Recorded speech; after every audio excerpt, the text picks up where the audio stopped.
6장 31절에서 34절까지 말씀 함께 한 목소리로 봉독해 보겠습니다. 함께 읽겠습니다. 시작. 그러므로 무엇을 먹을까, 무엇을 마실까, 무엇을 입을까 하고 걱정하지 말아라. 이 모든 것은 모두 이방 사람들이 구하는 것이요 너희의 하늘 아버지께서는 이 모든 것이 너희에게 필요하다는 것을 아신다. 너희는 먼저 하나님의 나라와 하나님의 의를 구하여라. 그리하면 이 모든 것을 너희에게 더하여 주실 것이다. 그러므로 내일 일을 걱정하지 말아라. 내일 걱정은 내일이 맡아서 할 것이다. 한낱 괴로움은 그날에 겪는 것으로 족하다. 아멘. 아주 오랜만에 한 사람이 보여서 우리 정원 형제가 2달 만에 캄보디아에서 살아 돌아왔어요. 가기 전에 보이싱 팀에게 자기 납치되면 어떡하냐고 막 그랬는데요. 납치 안 되고 호텔에서 잘 지내다가 어제 아침 새벽에 한국에 잘 돌아왔습니다. 환영합니다, 정원 형제. 제가 지난주 말고 지지난주죠. 그리스 일정에서 돌아오는 비행기에서 그네. 또 한 명이 있었네요. 언제 봐도 반갑고 언제라도 보고 싶은 우리 지인자매. 네, 영국에서 잘 학원 마치고가 아니고 중간 방학이어서 언제 마칠까요? 네, 이제 시작했는데 너무 반가워요, 지인자매. 방학 동안에 함께 잘 즐겁게 회복하고 또 영국으로 돌아갔으면 좋겠습니다. 저도 같은 유럽에 지난주에 있었는데요. 그 돌아오는 비행기에서 생전 처음 겪은 일이 있었어요. 다리가 엄청 부어오른 거예요. 너무너무 부어올라가지고 왜 이렇게 부어올랐지 하고 생전 처음 겪는 상황 굉장히 당황했습니다. 사실 평상시 저는 비행기를 타면 잠을 거의 못 자거든요. 여러분도 잘 못 주무시죠? 비행기 너무 시끄럽고 의자도 이렇게 좁고 하여튼 그렇지 않아요? 근데 바르셀로나에서 이제 제가 갈 때는 아부다비를 경유해서 갔었고 올 때는 바르셀로나를 경유해서 왔는데 그 바르셀로나에서 이제 오는 비행기 12시간을 타고 오는데 제가 6시간을 잤더라고요. 그냥 앉은 채로. 너무 피곤해서 그랬던 거죠. 그러니까 하체가 저 인생에 그렇게 부어본 거는 제가 경험한 건 처음이었어요. 제 아내가 셋째 낳았을 때 공룡발처럼 이렇게 부어오른 걸 제가 보긴 했었는데 제가 그거를 겪다 보니까 굉장히 당황했었어요. 물론 이제 그리스 여정이 좀 버겁긴 했어요. 짧은 시간 안에 답사를 해야 돼서 많이 걷기도 했는데 이제 바르셀로나를 경유했잖아요. 근데 7시간을 공항에 있을 것이냐 아니면 잠깐 나갔다 올 것이냐 기로에 섰을 때 나갔다 왔거든요. 공항 버스를 타고 전철을 타고 우리에게는 가우디의 성당이라고 유명한 사그리다 파밀리아를 보러 제 아들 손을 잡고 왔다 갔다 했어요. 제가 그 로밍도 안 되는 폰을 들고 공항 와이파이에서 지도 캡처해가지고 그냥 무작정 갔다 왔는데 이제 그것을 인해서 몸이 피곤하고 앉아만 있으니까 이 이코노믹 증후군이라는 것도 있더라고요. 저는 그 정도는 아니었는데 엄청 부어서 굉장히 힘들었어요. 우리의 몸은 우리가 견딜 수 없는 어떤 상황들이 오게 되면 신호를 보내요. 야, 너 지금 너무 무리하고 있어. 뭐 감기에 걸린다든지 아니면 어떤 부위가 힘들어지는 상황들을 보게 됩니다. 그래서 여러분 육체를 위한 연단도 굉장히 중요해요. 왜냐하면 건강한 몸이 건강한 정신을 받들어 주거든요. 그래서 운동도 매우 중요합니다. 근데 여러분 영적인 상태도 마찬가지예요. 저 여러분이 아무것도 하지 않으면 아무 일도 일어나지 않아요. 이 얘기는 어떠한 상황도 우리 가운데 일어나지 않는다라는 것을 의미해요. 좋은 것도 나쁜 것도. 그냥 사단은 아무것도 하지 않는 우리를 내버려 둡니다. 저 여러분이 영적으로 아무것도 하지 않으면 내버려 둬요. 상관없거든요. 근데 여러분과 제가 영적 경건 훈련을 시작하게 되면 악한 영들은 저 여러분을 어떻게 해서든지 넘어뜨리고 그만두게 하려고 온갖 방법을 동원해서 저 여러분들을 멈추게 하려고 합니다. 육체가 감당할 수 없는 상황에 놓일 때 반응하는 것처럼 저 여러분의 영도 그런 상황이 나타나게 되면 반응이 나타나게 돼요. 제가 지난 2달 동안 오직 말씀으로라는 주제로 말씀을 왜 읽어야 하는지에 대해서 나눴어요. 그 사귐의 기도라는 테마로 지난달과 오늘까지 해서 기도로 나아가는 경건 훈련을 나누었습니다. 여러분의 말씀을 읽기 시작하고 기도를 시작한 그 순간 여러분의 삶은 조금 버겁거나 힘든 상황이 찾아올 수 있어요. 약간 이런 거죠. PT를 처음 받고 나면 다음날 난리가 나는 것처럼 여러분들이 평생 하지 않던 교회만 왔다 갔다 하던 사람들이 갑자기 성경을 읽고 기도를 하면 난리가 납니다. 어디서 난리가 나냐면 보이지 않는 영적 세계에서 난리가 나요. 그래서 여러분 말씀과 기도로 나아갈 때 은혜를 느낄 때도 있어요. 너무 감사하다. 말씀이 은혜롭다. 근데 여러분 욥기서 읽을 때 묵상 나눔 잘 하셨나요? 쉽지 않잖아요. 말씀도 맨날 고난인 것처럼 은혜를 전혀 못 느낄 때도 있어요. 말씀과 기도로 나아갈 때 성령의 충만함으로 새 힘을 얻을 때도 있지만 어떤 날은 무기력함을 넘어서 아무것도 하기 싫거나 할 수 없을 때가 있어요. 하나님의 뜻을 지난번에 끊임없는 기도라는 주제로 나눴을 때 하나님 뜻이 뭐라고 했죠? 쉬지 말고 기도하라. 범사에 감사하라. 또 뭐 있죠? 항상 기뻐하는 게 하나님의 뜻임에도 불구하고 저 여러분은 매일 왔다 갔다 한다는 거죠. 사랑하는 여러분, 우리의 신앙을 달리기에 비유하면 우리의 신앙은 100m 달리기가 아니에요. 100m 달리기였으면 좋겠지만 안타깝게도 마라톤이라고 비유할 수 있습니다. 그렇다면 매우 긴 텀을 가지고 페이스를 유지하려고 애를 써야 하는 것이 바로 우리의 신앙입니다. 근데 우리 공동체는 이제 달리기를 한번 해야 볼까? 하고 지금 출발 선생의 선거일 수도 있어요. 누군가는 이미 달리고 있을지도 모르겠지만 저는 그 관점에서 접근하고 있어요. 자, 이제 우리 달려봅시다. 근데 달리기를 여러분 안 하다가 나도 이제 운동을 좀 해봐야지 하고 1km에서 2km, 3km를 갑자기 뛰어보면 다음날 어떤 일이 벌어지죠? 고관절이 난리가 납니다. 너 안 하던 짓을 하고 이러면서 여기 아프고 여기 뒷근육 땡기고 난리가 나요. 스트레칭을 충분히 하지 않고 하면 난리가 나는 것처럼 말이죠. 그러려면 달리기를 위한 준비 운동도 필요한 거예요. 훈련이 필요하다라는 거죠.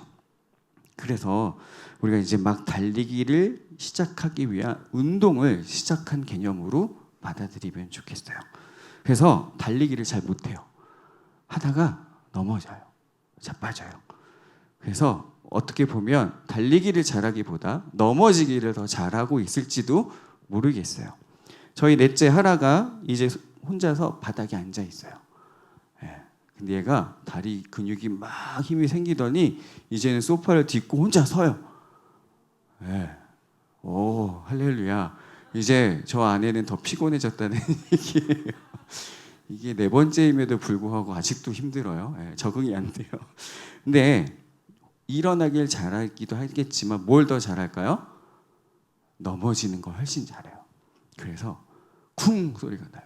이제 쿵, 탁 머리가 이제 무거우니까 쾅 소리가 나면 저 아내는 어디서든 쏜살같이 달려가서 막 이제 안아주죠. 땡 하고 막 울거든요. 넘어지면. 네. 그럼 우리 푸나청이 약간 지금은 우리 하라와 같은 상태가 아닐까 싶어요. 아닌 사람도 있어요. 모두가 다 그렇다는 건 아니에요. 근데 일어서기 위한 다리 근육을 단련시키고 있는 것처럼 달리기 위한 준비를 지금 저 여러분이 시작한 거예요. 말씀을 읽고 기도를 하기로 하는 것이 말이죠. 근데 아직은 잘 넘어지는 거예요. 근데 넘어져도 괜찮아요. 엥 하면 누가 달려가죠? 부모님이 달려가는 것처럼 하나님이 지켜보고 있거든. 천사들 보내고 야야야 잘 봐 지켜봐. 야야야 넘어져 자빠졌다. 천사 가서 이렇게 일으켜 준다는 거죠. 그게 하나님이 저와 여러분 우리 공동체 가운데 지금 하고 계신 일이에요. 오늘 사귐의 기도 마지막 이야기를 하려고 합니다. 그래서 설교 제목을 기도의 종착역이라고 좀 정해봤어요. 우리가 결국 이곳에 도달하게 될 거예요. 이곳을 향해서 우리의 기도가 나아갈 거예요. 지금 여러분들 보고 하라고 하는 것이 아니라 우리의 기도의 종착점은 결국 오늘 본문에 있던 하나님의 나라와 하나님의 의를 구하는 것으로 기결되게 될 것입니다. 오늘 본문의 배경은 여러분 너무나도 유명한 산상수훈에 있는 이야기예요. 산상수훈이 뭐죠, 여러분? 예수님이 산에서 사람들을 모아놓고 설교를 하신 것을 산상수훈이라고 합니다. 뭐가 떠오르시죠, 여러분? 산에서 말씀하신 하나님이 떠오르셔야 돼요. 누구에게? 모세에게. 그래서 이 산상수훈은 그만큼 굉장히 중요한 위치에 있습니다. 하나님이 모세에게 말씀하셨던 것처럼 그 산에서 예수님이 우리에게 말씀하신 것이죠. 너무나도 유명한 말씀이고 많은 사람들이 알고 있는 말씀이에요. 근데 산상수훈의 내용이 대체로 다 그렇듯이 오늘 본문도 많은 사람들이 머리로는 잘 알고 있지만 마음으로 또 행함으로는 나아가지 못하는 본문입니다.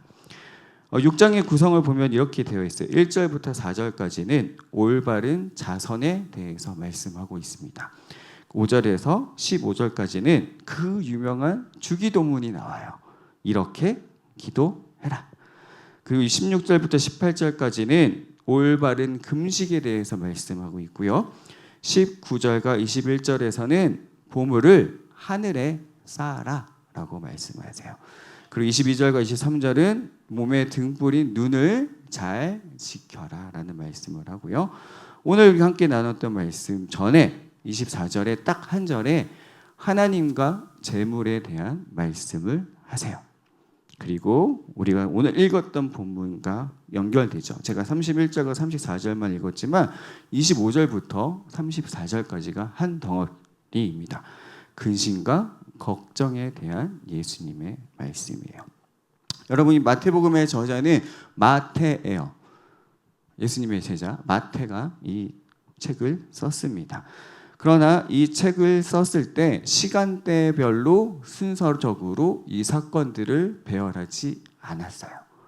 마태는 정확한 의도를 가지고 이 사건 하나하나들을 배열을 했어요. 그래서 6장이 이 산상수훈 가운데 위치해 있거든요. 5장부터 7장까지가 산상수훈의 내용인데 6장이 가운데 위치해 있어요. 이제 우리는 잘 모르지만 당시 이제 헬라적이나 히브리적으로 썼던 문학 기법이라는 게 있어요. 차이즘이라고 불려지는 문학 기법으로 성경을 썼습니다. 어떤 것이냐면 우리나라 말로 풀면 교차 대꾸법이라고 이야기합니다. 그래도 무슨 말인지 모르겠죠. 교차 대꾸법이 무슨 말인지 처음 듣는 것처럼 저를 쳐다보시는데, 그래서 5장과 7장이 6장을 감싸고 있어요. 6장이 그 중심축에 있는 이야기를 더 강조하기 위해서 5장과 7장이 6장을 감싸고 있습니다. 표 한번 보여주시겠어요? 네, 지금 화면 보이시죠? 네. 5장이 첫 번째가 하나님 나라 백성의 정체성에 대해서 팔복, 그 유명한 팔복을 이야기해요. 그래서 이제 A라고 하면 5장 후반이 B, 그리고 6장이 C, D, C 다시, B 다시, A 다시로 이렇게 가요. 그럼 여기서 A하고 A 다시는 좀 이렇게 맞닿아 있는 거예요. 비슷한 얘기를 하는 거예요. 똑같은 얘기를 좀 더 심화해서 하는 거죠. B가 그렇고 C로 서로 이걸 이제 교차 대꾸법이라고 이야기합니다. 그러니까 오늘 여기 함께 나눈 말씀의 중심이 산상수훈의 가장 큰 주제 핵심이 바로 이 6장 말씀이라는 거예요. 6장의 가운데 샌드위치처럼 쌈을 당하고 있어요. 그래서 6장이 키포인트라는 겁니다. 산상수훈의 허리 역할을 하는 것이 바로 오늘 본문에 나타나는 하나님의 나라와 하나님의 의라는 것입니다. 이게 굉장히 중요하다라는 거예요. 사랑하는 여러분, 우리가 살아가면서 겪는 대부분의 문제가 바로 오늘 나오는 본문에 나오는 이야기예요. 뭐죠? 우리 기도의 대부분이 바로 이 문제로 인한 기도이기도 해요. 뭐냐면요, 무엇을 먹을까? 무엇을 마실까? 무엇을 입을까 하는 염려라는 것입니다. 목사님, 뭘 먹을지 마실지 입을지가 우리한테 무슨 큰 문제예요. 그쵸? 근데 항상 여러분 고민하시잖아요. 오늘 점심 때 뭐 먹지? 저녁은 뭐 먹지? 저도 항상 고민하거든요. 아내랑 점심을 때우고 나서 오늘 저녁에 애들 뭐 해주지? 이런 고민이 아니고요. 여러분 옷이 너무 많아서 고민하시죠. 오늘 뭐 입을까? 근데 너무 많은데 입을 옷이 없어서 고민이잖아요. 그죠? 근데 그런 차원이 아니에요. 이때 당시에 먹고 마시는 것과 옷은 그 자체로 생존과 연결되어 있어요. 당연히 농경사회니까 먹을 것이 없으면 굶어 죽는 거예요. 옷은 우리가 지금 생각하듯이 패스트 패션이 너무 활발해져서 문제긴 한데 없어서 너무 많아서가 문제가 아니라요. 없어서 문제였어요. 이때 당시는 대부분의 사람들이 옷을 직접 만들어서 입었대요. 그러니까 옷을 구하기가 쉽지 않았어요. 그래서 수년간 한 벌로 삶을 살아간 그 예수님이 겉옷을 담보로 가져가면 뭐하라 그래요?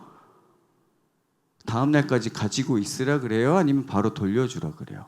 돌려주라고 해요. 그거밖에 없거든요. 그럼 이제 밤에 덜덜덜덜 떠는 거죠. 이처럼 그때 당시 옷은 딱 한 벌 있는 것이었어요. 그래서 여러분 성경에 나오는 옷을 몇 벌 선물해 주잖아요. 요셉이 형들한테는 한 벌씩 주는데 베냐민한테는 네 벌 막 이렇게 주는 게 옷을 좀 줬나 보다 정도가 아니라요. 엄청난 재산을 그에게 준 의미가 있어요. 바로 이 문제는 생존의 문제예요. 삶의 근본적인 문제예요. 저 여러분이 사는 현대도 그 정도는 아니겠지만 그럼에도 불구하고 결국 우리도 먹고 사는 문제가 제일 큰 문제임은 변함이 없다라는 사실입니다. 마태복음 6장 25절 함께 같이 읽어볼까요? 마태복음 6장 25절입니다. 함께 읽겠습니다. 시작. 그러므로 내가 너희에게 말한다. 목숨을 부지하려고 무엇을 먹을까 또는 무엇을 마실까 걱정하지 말고 몸을 감싸려고 무엇을 입을까 걱정하지 말아라. 목숨이 음식보다 소중하지 아니하냐 몸이 옷보다 소중하지 아니하냐라고 말씀합니다. 계속 비교를 해요. 뭐보다 뭐가 더, 뭐보다 뭐가 더. 한층 비교하면서 강화하는 방법을 예수님이 쓰면서 말씀하고 있어요. 야, 먹는 거, 입는 것보다 너희 목숨하고 너희의 몸이 더 중요해라고 말씀하고 있어요. 이 말의 의미는 먹고 입는 이게 안 중요하다는 게 아니라 모든 것에 옷과 먹는 것을 우리가 어떻게든 해볼 수 있지만 여러분의 생명, 여러분의 몸은 누구에게 그 절대적인 주권이 있는 거죠? 하나님에게 있는 거예요. 우리가 어떻게 할 수 없는 절대 주권 아래에 있는 가장 중요한 것이 바로 여러분의 생명, 목숨이라는 거예요. 그리고 여러분이 가지고 있는 이 육체가 가장 중요하다라는 거예요. 왜요? 하나님만이 이 모든 것들을 주관하실 수 있기 때문이에요. 음식하고 옷은 생명을 유지하는 수단이에요. 그러니까 이게 안 중요하다는 건 아니지만 이것보다 더 중요한 게 너희들의 생명하고 육체라고 말씀하고 계세요. 즉 생명이라는 것은 큰 것을 주시는 분이 하나님이시잖아요. 이게 더 크다라고 말씀하시고 더 중요하다고 말씀하셨기 때문에 근데 이 이야기는 이거예요. 야, 생명도 주시고 너희들의 몸도 보존하시는 하나님이 그 몸을 유지하기 위한 먹는 것과 입는 것 주지 않겠어? 라고 반문하시는 거예요. 그게 안 중요하다는 게 아니라 그건 당연히 너희 목숨과 너희들의 몸을 책임지시는 하나님이 책임져 주실 거야 라는 것을 반대로 말씀하고 있는 거예요. 이 질문은 우리의 신앙을 묻는 질문이기도 해요. 너 정말 하나님 믿어? 너 진짜 하나님 신실하다고 신뢰하고 있어? 하나님이 정말 너의 인생을 책임지고 있어? 라는 질문과도 같은 거예요. 이 질문에 앞서 예수님은 우리에게 가장 중요한 핵심 질문을 하고 계세요. 마태복음 6장 24절 말씀입니다. 우리 함께 읽어볼까요? 시작. 아무도 두 주인을 섬기지 못한다. 한쪽을 미워하고 다른 쪽을 사랑하거나 한쪽을 중히 여기고 다른 쪽을 업신 여길 것이다. 너희는 하나님과 재물을 아울러 섬길 수 없다. 네. 하나님과 재물을 동일선상에 놓고 있는 사람들에게 예수님이 하시는 말씀이에요. 사실 저 여러분이 살고 있는 이 사회는 자본주의 사회예요. 돈은 하나님의 위치에 놓여 있는 사회예요. 돈이 나쁘다라는 얘기 아니에요. 여러분 오해하지 마세요. 돈이 하나님의 위치에 놓여 있는 사회에 저 여러분은 태어나 버렸어요. 태어났더니 그런 사회에 저 여러분이 살고 있더란 말이죠. 아람어 맘몬이라는 단어에서 파생된 헬라어로 마모나스라는 단어를 쓰고 있어요. 재물. 그게 여러분이 가진 소유, 그리고 물질적 재산, 즉 돈을 넘어서요. 여러분의 삶의 보장과 안정의 근거로 여겨지는 모든 물질적 축적을 포함한 말이래요. 단순히 머니만 얘기하는 게 아니라 여러분이 없죠, 부동산? 네, 부동산, 금융 모든 것을 통틀어서 가지고 있는 모든 것을 재물이라고 말씀하고 있어요.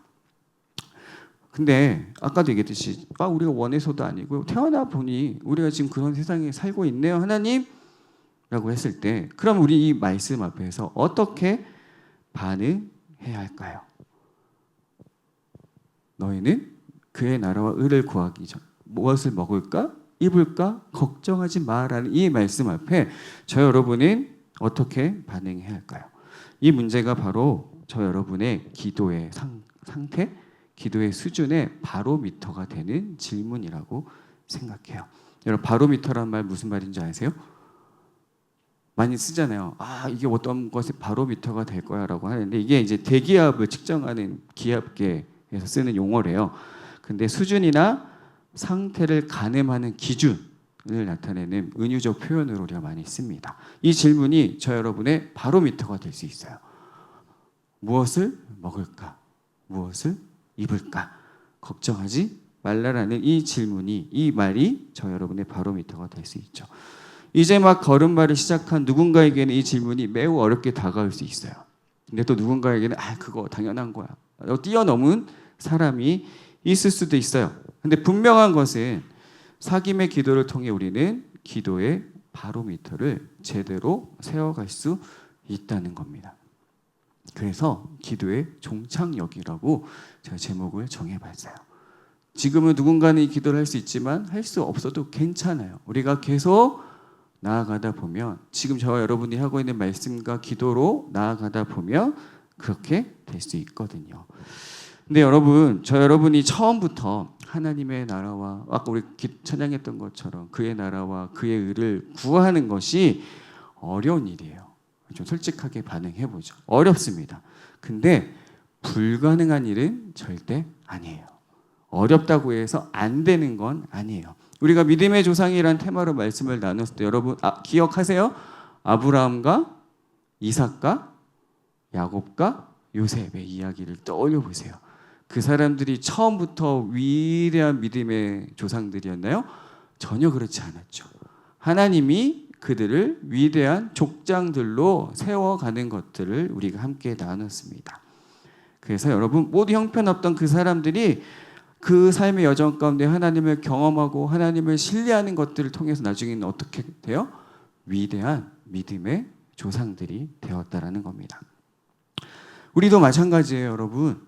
우리가 지금 딱 시작하자마자 아브라함처럼 혹은 이삭처럼 야곱처럼 요셉처럼 될 수 있지 않아요. 우리가 잘 아는 예수님의 제자들조차도 처음부터는 형편없었어요. 너무 형편없었어요. 그렇죠? 근데 하나님이 저 여러분에게 그렇게 해주신다고 말씀하고 계시는 거예요. 사귐의 시작이 기도라고 말씀드렸어요. 기도는 하나님과 사귐으로 나아가는 것이라고 말씀드렸어요. 있는 모습 그대로 그냥 나아가기만 하면 그것으로 시작이 된다고 말씀드렸습니다. 기도는 요술램프 진에게 소원을 비는 것처럼 하나님 앞에 하나님 이거 해주시고 저것도 해주시고 이게 기도가 아니라고 말씀드렸어요. 그분을 인정하는 것, 내 삶 가운데 그분을 인식하고 인정하는 것부터 시작하며 나아갈 때 여러분의 삶의 모든 순간순간을 그분을 인식하고 인정할 때 우리의 삶은 예배가 되고 끊임없는 기도가 될 수 있다고 말씀드렸습니다. 그렇게 나아가다 보면 저 여러분이 예수님이 말씀하신 이 산상수훈의 가장 핵심 주제, 그의 나라와 의를 구하는 사람이 된다라는 겁니다. 마태복음 6장 26절 27절 말씀입니다. 우리 함께 읽어볼까요? 시작. 공중에 새를 보아라. 씨를 뿌리지도 않고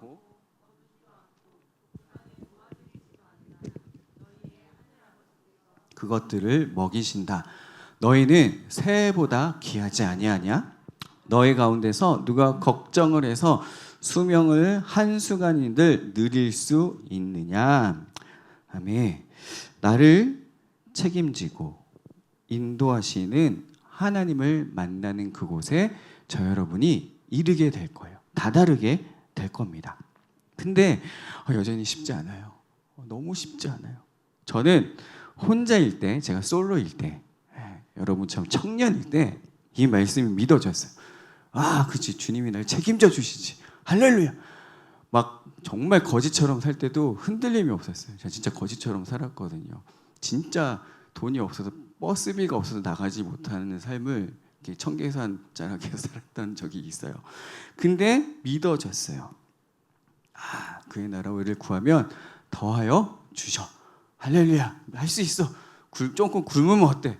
맛있는 거 좀 못 먹으면 어때? 라고 살았어요. 근데 여러분 쉽지 않다라는 게요. 어느 순간 제 삶이 걱정하고 염려로 점철되어지는 거예요. 와, 어떡하지? 하루 종일 머릿속을 떠나지 않는 계속 걱정하고 염려하고 있는 나를 발견하게 돼요. 야, 어떻게 먹고 사냐? 와, 뭐 먹고 사냐? 뭘 입혀야 되냐? 어떻게 입고 살지? 이 먹고 사는 생존의 문제 앞에서 너무 염려와 걱정과 막 이게 너무 스트레스를 받으니까 막 염증도 생기고 막 난리가 났었어요. 이게 제가 목사가 되고 나서 있었던 일이에요, 여러분. 청년의 때는 하나님 신뢰합니다 했는데 가정을 꾸리고 나니까 삶을 제가 경험했던 그 말씀조차도 어느 순간 머리로 아는 말씀이 되어버리는 거예요. 아, 그때 그랬는데 지금은 아닌 게 되어버리는 저를 보게 되는 거예요. 마태복음 6장 30절 한번 같이 읽어볼까요? 시작. 오늘 있다가 내일 아궁이에 들어갈 들풀도 하나님께서 이와 같이 입히시거든 하물며 너희들을 입히시지 않겠느냐? 믿음이 적은 사람들아 라고 말씀하십니다. 여러분, 상상수훈을 들으러 몰려온 사람들이 어떤 사람들이었냐면요, 5장이 시작하기 전에 예수님이 많은 사람들을 고쳐주세요. 아픈 사람들을 고쳐주고 귀신 들린 사람들을 고쳐줍니다. 가난하고 억눌렸던 사람들을 찾아가 만나주셨죠. 우리로 따지고 보면 어떻게 같이 있기조차 싫어하는 사람들까지도 함께 하셨어요. 그러니까 엄청나게 많은 무리들이 예수님께 몰려왔어요. 주로 가난한 사람들, 억눌린 사람들, 아픈 사람들, 귀신 들린 사람들이 몰려왔어요. 세상에 희망이라고는 1도 없는 사람들이 몰려왔어요. 힘도 없고 돈도 없고 병들고 귀신 들린 사람들이 그 예수님의 말씀을 들으려고 왔던 사람들이었어요. 그 사람들을 향해서 이렇게 말씀하시는 거예요. 믿음이 적은 사람들아. 그 믿음이 적은 사람이 저였던 것을 발견하게 됩니다. 하나님을 믿는다고 말하지만 결국 만몬에게 눌려있는 저를 보게 되는 거예요. 하나님을 섬깁니다 라고 말은 하지만 재물에게 굴종하는 나를 보게 되는 거예요. 한때는 나와 가정을 책임지신 하나님의 놀라운 은혜를 자랑하고 외치며 찬양했던 때가 있었어요.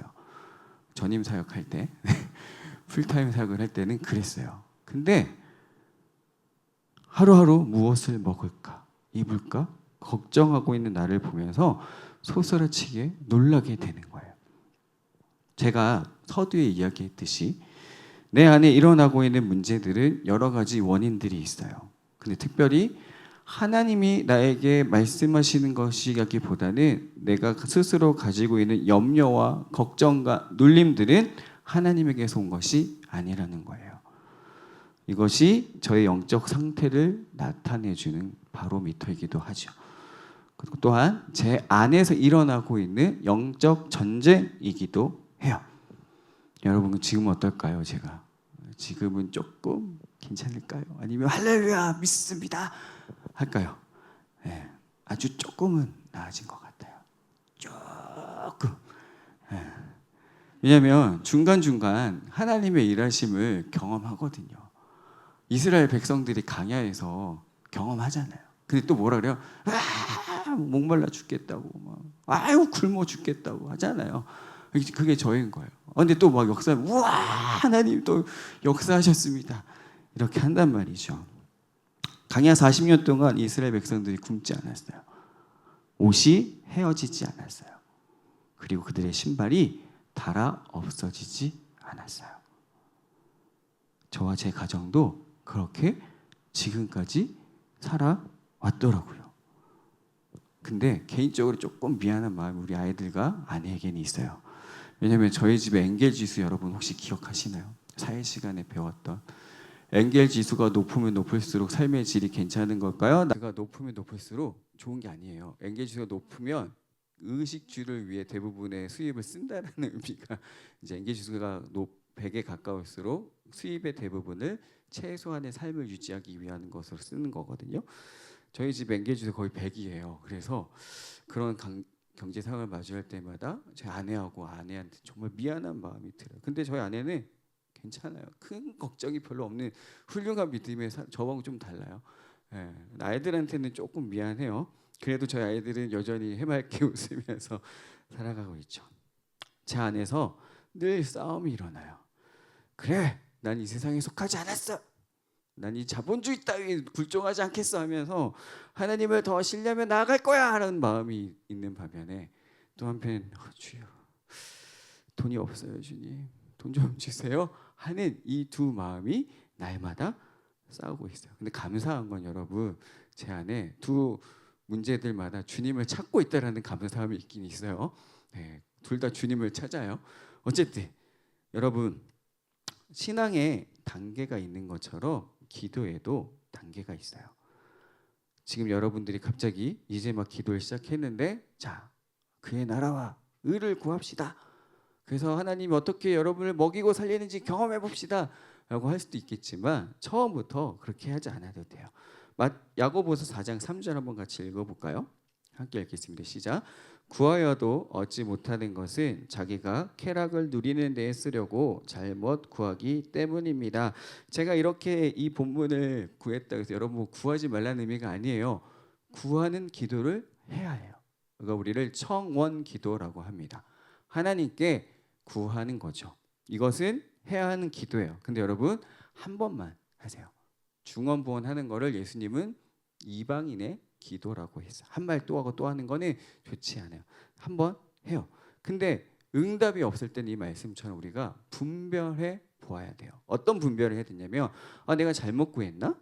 라는 것이거나 혹은 아직 때가 되지 않았나? 라는 것을 이 두 가지를 놓고 항상 분별해야 합니다.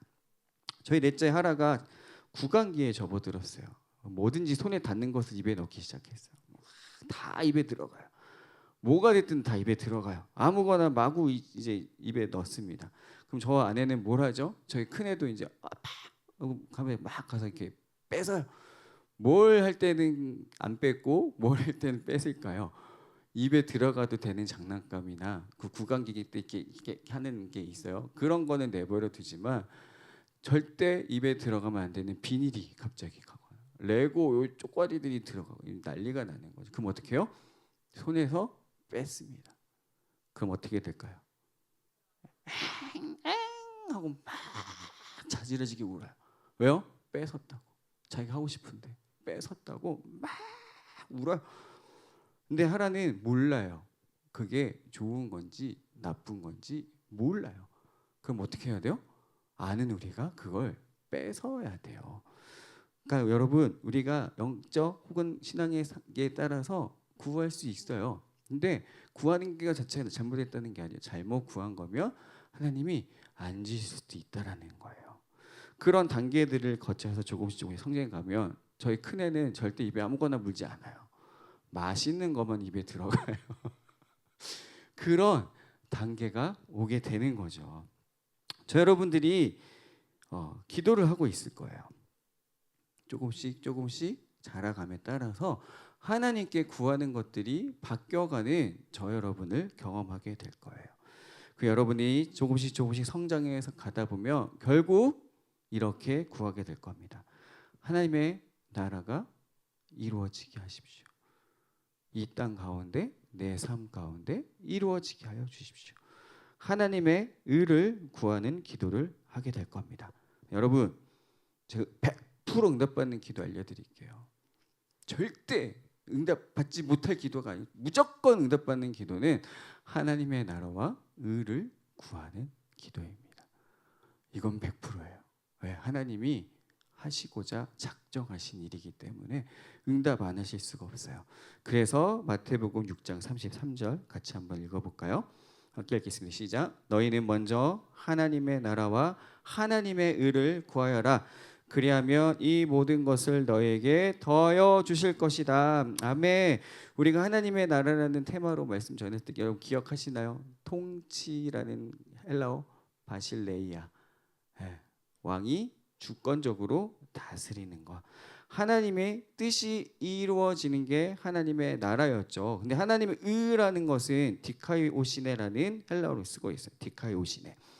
의로움이라는 뜻도 있고요, 올바름이라는 뜻도 있고요, 정의라는 뜻도 있어요. 근데 이 뜻을 가지고 있는 히브리어가 체다카라는 단어를 쓰고 있는데요, 하나님과 올바른 관계 속에서 행하는 삶의 방식이래요.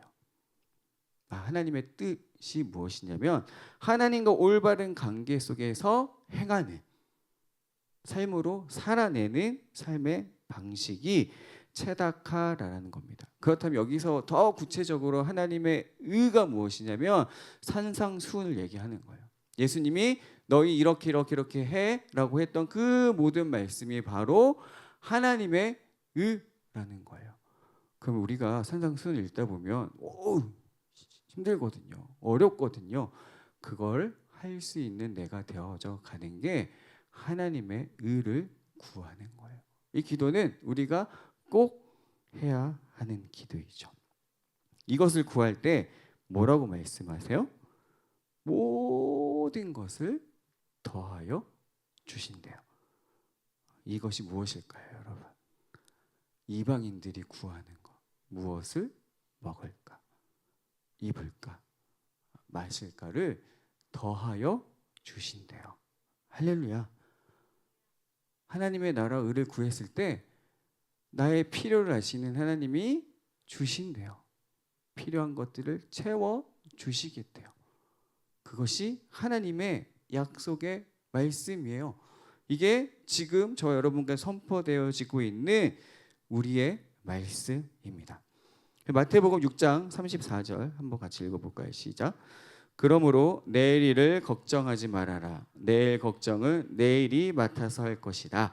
한 날의 괴로움은 그날에 겪는 것으로 족하다. 아멘. 와, 예수님 진짜 시적인 표현을 쓰세요. 그냥 걱정하지 마 하면 되는데 뭐라고 말씀하시냐면, 야, 내일 걱정은 내일이 알아서 할 거래요. 내일이 있나 봐요, 그죠?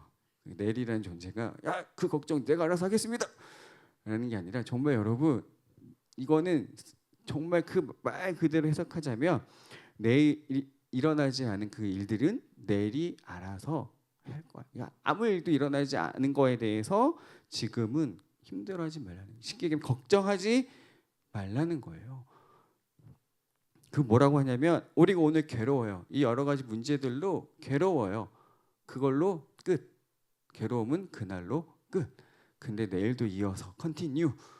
컨티뉴는 뭐만 해야 돼요? 기도만 컨티뉴 하면 돼요. 근데 염려와 걱정을 컨티뉴 하지 말아라라고 이야기합니다. 그리고 아빠 앞엔 또 뭐라고 얘기하셨죠? 야, 너희가 걱정한다고 너의 수명이 더 늘어날 수 있어? 하루라도 너희가 더 살 수 있으면 그러면 우리가 무병장수를 꿈꾸며 영원토록 걱정할 수 있겠죠. 그렇지 않다라는 거죠. 걱정하지 말라라고 예수님이 말씀하고 계세요. 찬양팀 나와주실까요? 하나님을 신뢰하는 여정은 우리에게 매우 복된 시간이에요. 근데 여러분, 그 여정을 혼자가 아닌 공동체와 함께 가는 건 매우 감사한 일이에요. 왜냐하면 혼자 있다 보면 쓰러질 때 일어나기 힘들어요. 어떤 슬럼프가 왔을 때 힘들어요. 말씀 다시 읽기 힘들어요. 기도 다시 하기 힘들어요. 지난 한 주 저는 육체적으로 너무 많이 지쳐 있어서 영적으로 많이 다운되어 있었어요. 이 피로감이 너무 커서 막 영적으로도 다운되어져 있는 저를 발견하게 됐어요. 근데 혼자가 아니더라고요. 그렇잖아요. 저희 집 아이들도 대신에 있고 아내도 있지만 우리 푸른나무 청년 공동체가 같이 있더라고요. 그래서 혼자가 아니니까 다시 일어설 수 있었어요. 하라가 쿵 하고 넘어진 소리가 나면 저보다는 저희 아내가 더 쏜살같이 달려가긴 하지만 어디서든 쏜살같이 달려가는 엄마 아빠가 있는 것처럼요, 저 여러분에겐 우리 공동체가 있어요.